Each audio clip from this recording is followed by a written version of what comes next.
was profoundly affected by the news of Carey's death. Years afterwards, in 1866, he wrote Carey's memoirist to tell him, and I quote, "How touching your memoir of your dear friend is." For Newman, it had, as he wrote, a special interest over and above its own, from the circumstance that I have for so many years followed the history of the religious school in the United States, of which you tell us so much.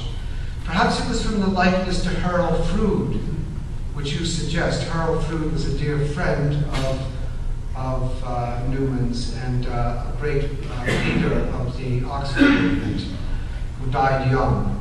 Which you suggest, but I was much moved by what I heard of Arthur Carey. Every year since I have been a priest, up to this very morning, I have, before I began my Mass, mentioned his name with that of Harold Froude and of other Anglican friends in my preparation, recommending them to the mercy of God. Now, Tractarianism inspired the same Protestant fears in America that it inspired in England is clear from a report of Carey's ordination, written by perhaps the most articulate critic of the Oxford movement in America, John Dewar, a prominent Low Church Episcopalian who studied law with Alexander Hamilton and eventually rose to become chief judge of the Superior Court of New York City, the state's commercial court.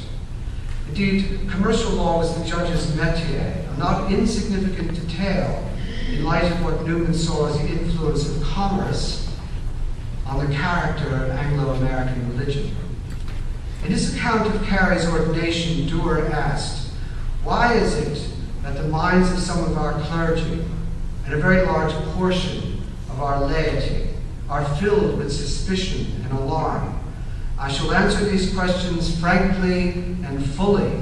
The doctrines of the Tractarian writers of Oxford have in certain quarters been openly embraced, have been propagated in the diocese with unusual diligence and zeal, and the doctrines in question are neither warranted by Scripture nor reconcilable with our articles. On the contrary, if adopted as the doctrines of the Church, they would gradually efface and abolish its true, distinctive Protestant character." For Dewar, Tractarianism was crypto-Catholicism, which if stopped would lead to Catholicism proper. Another proof of how seriously the Episcopal Church took the threat of Tractarianism can be found in its vilification of the man most receptive to Tractarian principles. In 1844, Bishop Onterdock was falsely accused of public drunkenness by an assembly of low churchmen who gave the condemned man no opportunity to defend himself. Ironically, the man who finally suspended Onterdock from the Anglican priesthood was none other than Bishop Chase of Illinois, the ultra-Protestant whom Newman found so distasteful. Chase, according to one biographer, shared the battle cry of the evangelical party: "No priest, no altar, no sacrifice." Not a cry likely to win much sympathy from John Henry Newman, who once observed, "If the word altar, absolution, or succession are not in Scripture, neither is the word Trinity." The taint of Romanism was of particular concern to the American Episcopal Church because it was faced with such aggressive competition from other Protestant sects ready to poach disaffected members.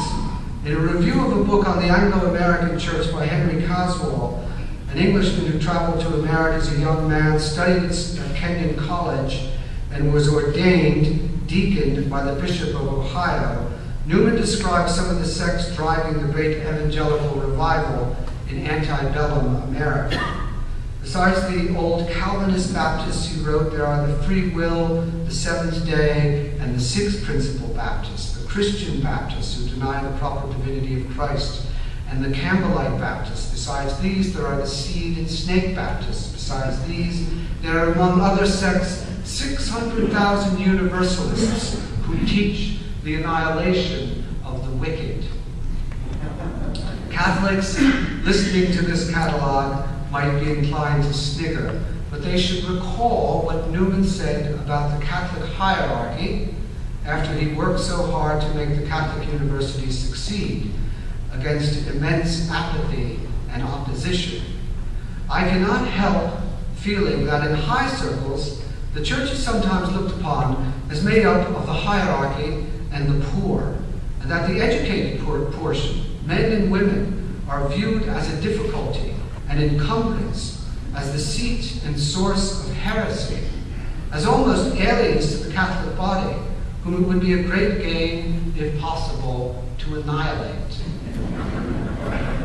One result of Newman's study of the American church was to convince him that the laity, however inclined to private judgment, could not be ignored.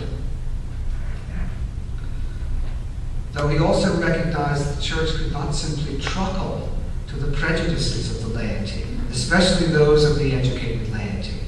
At the same time, by founding the Catholic University, Newman sought to form an educated laity expressly, as he wrote, to provide a series of sound and philosophical defenses of Catholicity and revelation in answer to the infidel tenets and arguments which threaten us at this time.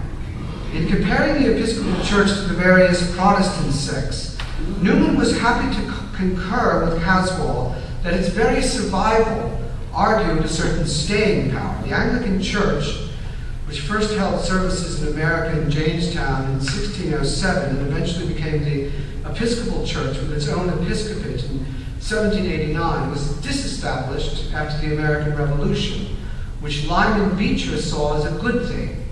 They say ministers have lost their influence, he wrote, but the fact is they have gained.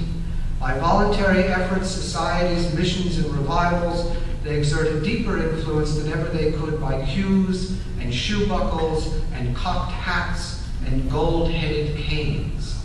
Newman would have agreed entirely, though he never lost sight of the fact that if the Episcopal Church was free of the American Church, it was still liable to become thrall to the American laity.